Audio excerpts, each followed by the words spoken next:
Alors bonjour, je m'appelle Lise Leduc. Aujourd'hui, on va faire la technique de Fine Line Black. Le Fine Line Black, c'est une encre qui est spécialement conçue pour la cuisson à haute température. Alors, je te présente mes instruments. Alors, ici, on a le Fine Line Black, c'est de l'encre noire. On a de la térébenthine si on veut diluer l'encre. Le compte-goutte pour mettre l'encre, pas l'encre, mais la térébenthine goutte par goutte. Le bâton pour brasser, toujours l'encre. Le fondant, ça, on va s'en servir pour mettre un point de repère sur notre pièce tout à l'heure pour savoir si elle est cuite. Ensuite, on a le manche de plume et la pointe de plume et des pinceaux. Les pinceaux, on peut utiliser un pinceau au lieu d'utiliser une pointe de plume. Alors, on doit brasser toujours l'encre noire parce qu'elle est trop épaisse. Sur le dessus, elle est très liquide, mais en dessous, tu vois, elle est très, très épaisse. Il faut qu'on la brasse jusqu'au temps qu'elle devienne très fluide. Puis si on voit qu'elle est trop épaisse, c'est là qu'on va la diluer avec quelques gouttes d'encre de térébenthine. Tu vois, c'est très, très épais. Ah, elle est épaisse encore. Faut plus qu'il reste de moton. Tu vois, elle est assez épaisse qu'elle n'est pas fluide. Elle tombe goutte par goutte comme ça ici. Alors ça veut dire qu'il faut qu'on mette de la térébenthine. La térébenthine, on la retrouve à la quincaillerie, la térébenthine. Ensuite, le compte-gouttes. On met quelques gouttes seulement. Alors, tu vois, je vais commencer par 5 gouttes environ. Parce que elle est assez épaisse, mais 5 gouttes, je pense que ça va être correct. Mais peut-être qu'elle ne sera pas correcte, je vais être obligée d'en mettre d'autres. Ah, elle est pas mal plus fluide. Ah, il en manque encore. On va mettre 3 gouttes. On va en mettre un petit peu moins. 1, 2, 3.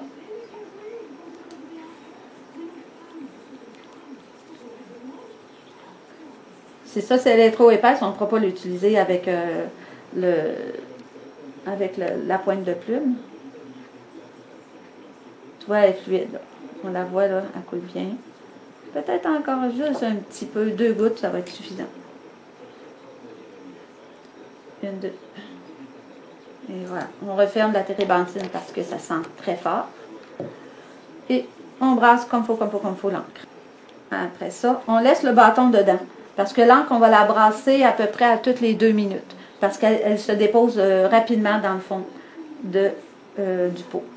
La pointe de plume, tu vois, moi j'ai une pointe de plume qui est ordinaire, pas de petit réservoir dessus. Le petit réservoir, c'est ça ici. Si tu prends une pointe de plume comme ça avec un réservoir, c'est que ça ne fera pas du tout, tu ne seras pas capable d'écrire sur ta pièce d'émail. Alors, il faut vraiment que ce soit une pointe sans réservoir. Les pointes, si je te montre comment c'est fait, tu vois, plus qu'on l'écartille, plus que le trait va être large, puis moins qu'on l'écartille, plus que le trait va être fin. À ce moment-là, on trempe dans l'encrier, mais quand tu vas le tremper, il ne faut pas que tu le trempes plus que ça ici. Parce que sinon, l'encre, elle ne voudra pas couler comme il faut. Alors, on le passe comme il faut sur les bords. Puis après ça, on vient dessiner le contour de, comme ici, la fleur, c'est la fleur du sgraffito. Tu vois, ça dessine très bien. Alors, je pèse plus, ça fait un trait plus large. Je pèse moins, ça fait un trait plus fin. Tu vois, le trait beaucoup plus fin. Là, je pèse le trait beaucoup plus large. Alors, je vais dessiner le contour. Ah, tu vois, ça écrit plus. Alors, il faut passer sur les bords. Puis, il faut écrire lentement. Tu vois, quand j'accote ma pointe, je l'accote bien. Les 2 dents, il faut que ce soit bien appuyé sur la pièce d'émail.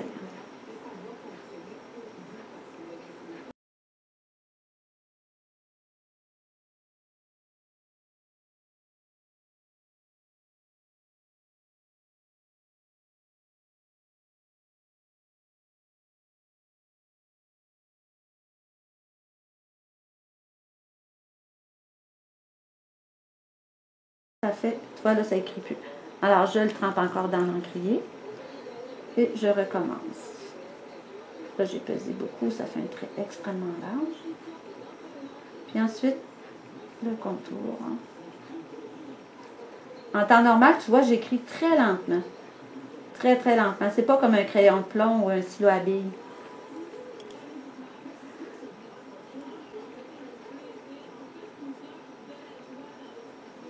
Parce que si tu vas trop vite, à un moment donné, l'encre, ça écrit plus bien.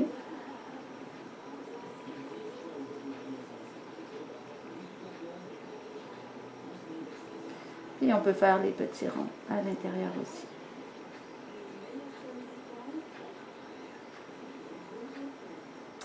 Mais là, moi, je trouve que sur ma pièce ici, tu vois ici au centre, mon trait est beaucoup trop large. Mais là, je ne vais pas l'essuyer avec quoi que ce soit. Je ne prends pas un Q-tips pour venir l'essuyer. Je ne prends pas un petit linge pour venir essuyer parce que je vais tout étendre mon encre. Ce que je fais à ce moment-là, c'est que je vais laisser la pièce sécher sur le four. Alors, si tu veux bien me suivre. Ah oui, avant tout, il faut vraiment essuyer la pointe parce que si l'encre sèche dessus, ça va être difficile après de l'utiliser. Alors, chaque fois que tu as terminé, tu essuyais la pointe et tu refermes aussi ton pot. Parce que l'encre, le produit s'évapore, puis après ça, elle devient épaisse et après ça, c'est difficile de l'utiliser. Alors, tu fermes tout ça. Puis, on va faire sécher la pièce sur le four pour pouvoir amincir le trait. Si tu veux bien me rejoindre au four. Alors, voici la pièce. L'encre n'est pas sèche encore. Je la mets sur le four parce que le four est très, très, très chaud. Alors, ça va faire sécher l'encre. Ça va sécher en peut-être 3 à 4 minutes. Alors, notre pièce, elle est prête. On le voit parce que l'encre est devenue mat, mais elle est extrêmement chaude. Ce que j'ai, c'est un petit porte-poussière en métal, bien sûr. Puis, je vais pousser la pièce sur le porte-poussière. Je ne le prends pas avec une spatule parce que les pièces sont glissantes comme des patins sur une patinoire. Fait que si je la prends avec une spatule, c'est certain que je la tombe à terre. Puis si je la mets dans mes mains, c'est certain que je me brûle.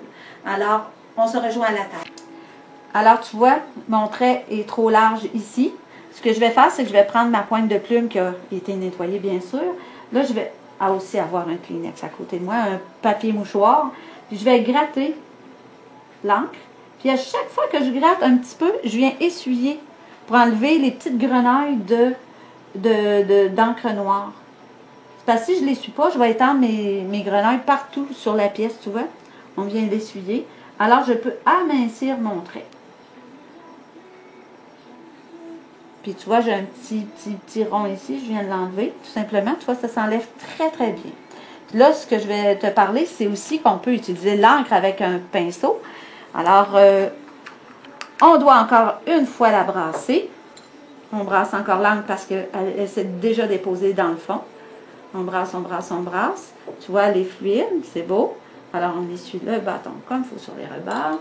Et on utilise un pinceau. On peut utiliser un pinceau plus large, moins large, ou un pinceau très fin. On le passe sur les côtés. On peut des fois un peu l'atténuer sur un Kleenex ou sur les côtés comme ça. Je pense que mes petits ronds, au lieu de les avoir blancs, tout simplement, je vais les peinturer comme ça.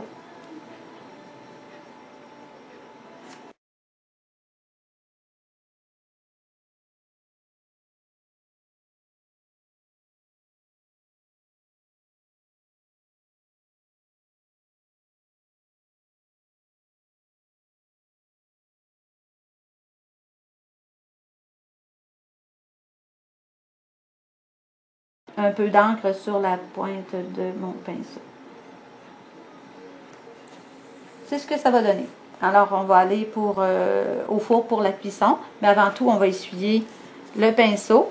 Ensuite, on peut le laver avec du savon à vaisselle ou avec de la térébenthine. Mais pas le mettre dans notre pot de térébenthine parce qu'on va tout salir le pot de térébenthine. Mais ce soir, on pourra le laver tout à l'heure. On referme toujours le pot d'encre noire.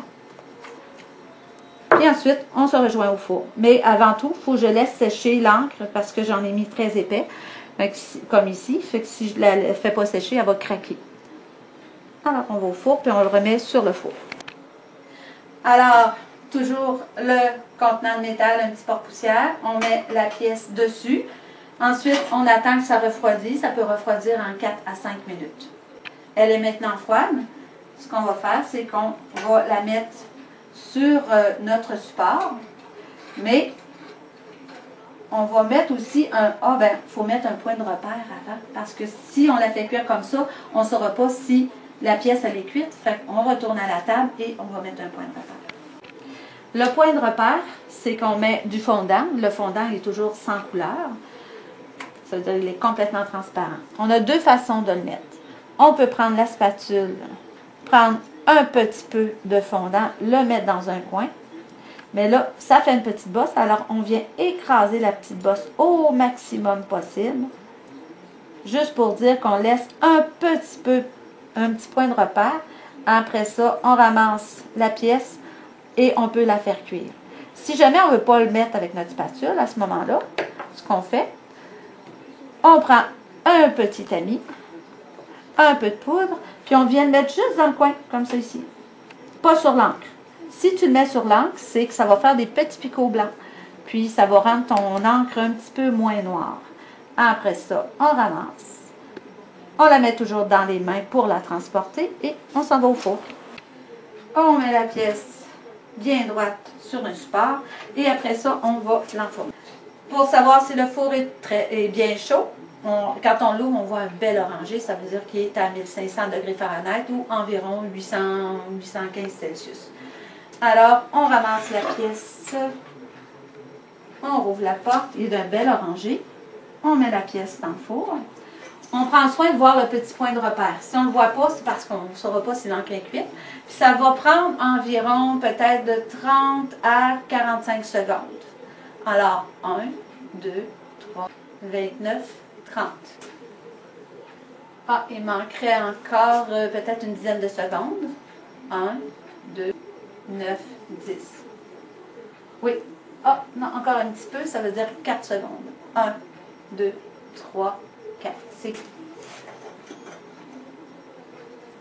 Oui, le point de repère est bien cuit, mon encre est bien cuite, bien noire. Tu vois, la pièce, elle est verte, mais elle va redevenir bleue en refroidissant. Puis on voit très bien les traits, ça fait ressortir plus la fleur. Une fois la pièce refroidie, tu vois, toutes les lignes d'encre noire sont bien faites. Alors, c'est une pièce qui va rester belle comme ça tout le temps, toute la vie. Alors, venez avec moi, je vais vous montrer les pièces de d'autres artistes. Alors, voici une pièce de Passélier Sylvestre. Tu vois, ici, toutes les petites lignes sont faites avec de l'encre noire. Ça définit bien les fleurs. Ensuite, une pièce de Lucie Leroy. C'est fait entièrement, à part le fond blanc et le fond de fondant, c'est fait entièrement à l'encre noire, au pinceau, à la pointe de plume, les traits fins.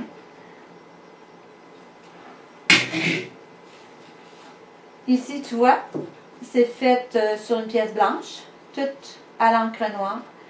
Tu vois, j'ai mon nom ici écrit en bas, en 1986. Les traits sont très, très, très fins.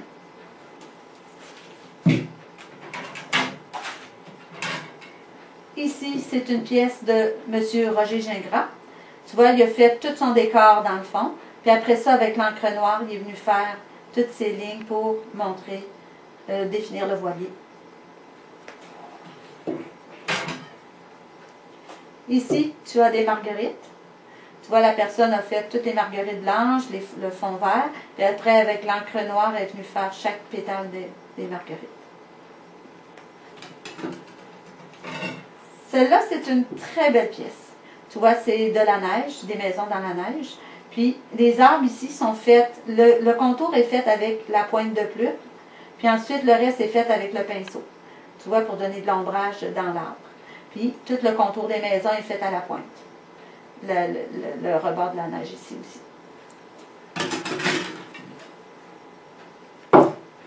Celle-là ici, tu vois, l'arbre est fait entièrement avec le pinceau. Puis ensuite, il y a les petits personnages. La dame a mis de la couleur.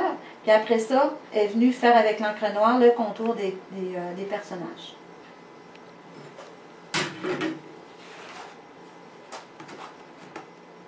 Le bateau, tu vois, il est entièrement fait avec la pointe de plume. Et ensuite, avec le pinceau, la personne est venue faire l'eau, l'ombrage dans les voiles, tu vois. Au revoir et suivez-nous dans d'autres capsules.